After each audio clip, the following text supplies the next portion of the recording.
Friends, oh my gosh, people who are so important to your happiness and sanity.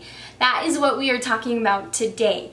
And more specifically, I wanted to do a video today on if your friends have your back. It's a really serious question to ask yourself.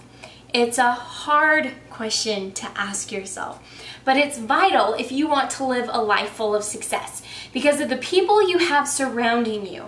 What I like to call your inner circle, a term I'll define in a little bit, is vital to the type of lifestyle, career, success that you want to have and the things that you want to attract into your life.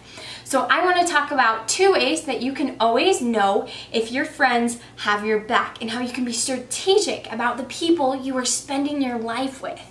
So let's get going, and I'm so grateful you're watching this video. So let's start.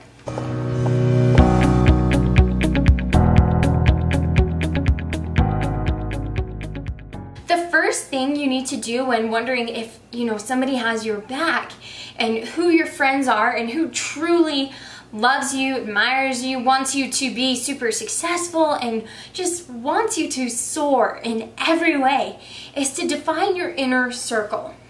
Now, you might never have heard of an inner circle because I'm pretty sure it's a term my dad made up, but he's been teaching it to me since I was like 3 years old.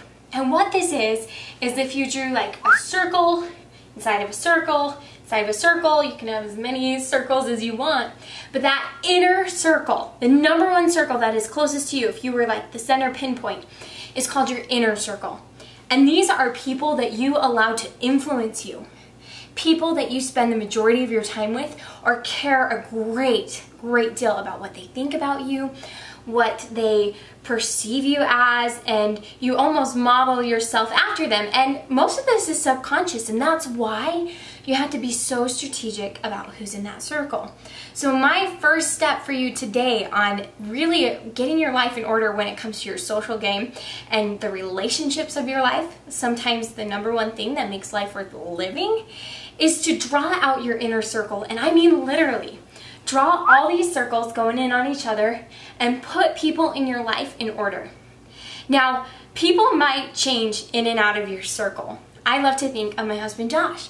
When we first met in high school, he was on the outer ring of my circle. He was a friend of a friend. And then we started hanging out and he became a really good friend. And then after, some times into college, we started dating and he was my boyfriend, but he still wasn't in that inner circle for me. And then now that we're married, he is the inner circle. Like, it's me and him, and he is the number one person that I care his opinion. I care what he thinks about me. I care, if he supports what I'm going after. And that's because he's moved up in these circles.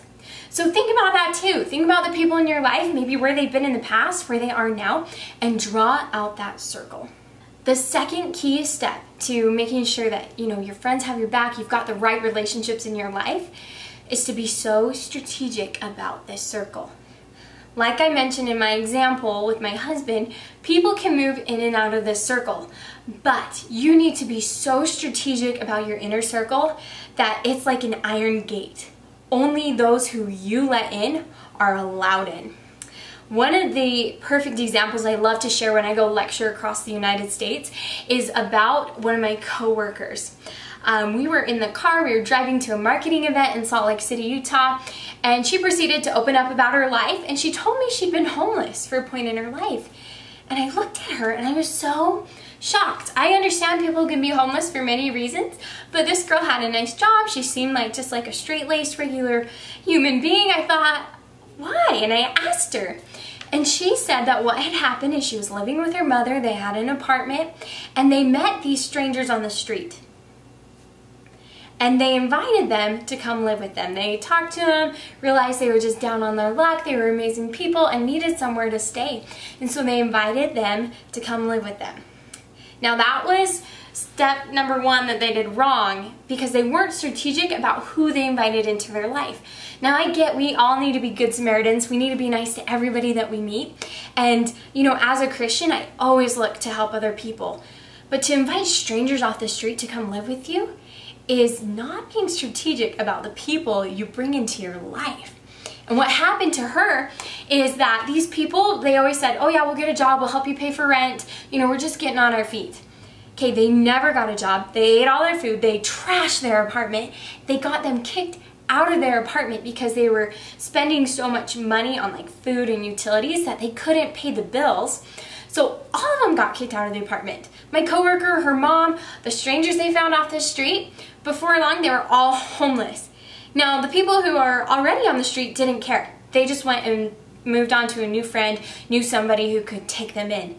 My coworker was homeless for months because she invited some random stranger to live with her. She took somebody from the street that should have never even been in some of these circles that are out here, and she took them into her innermost circle, the people who she ate with, she lived with. Now, I get that's a very extreme example, and it's a real story. I haven't exaggerated any of that. That terrifies me. And I don't invite strangers to come live with me, but have you invited some people into your inner circle, or at least close enough to influence you? I remember in high school, I invited my boyfriends into that circle. I cared what they thought about me. I cared if they liked my hair, or what I was wearing, or if I was thin enough, or if I was beautiful enough, or if I was popular enough for them. And that's not healthy.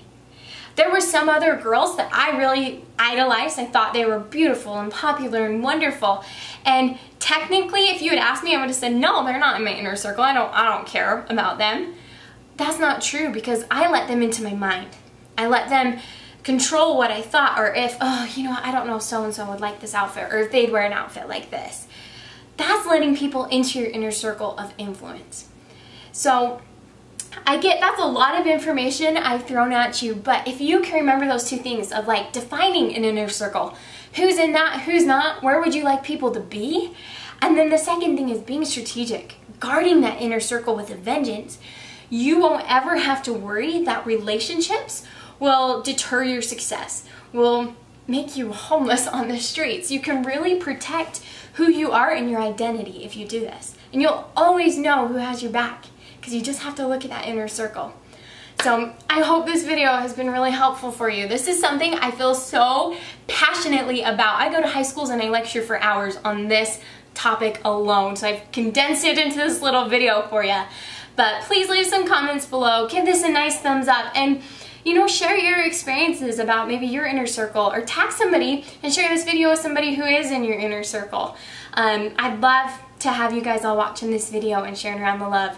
Of course, subscribe, and I'm so grateful you'd watch this video. So, Abby J out.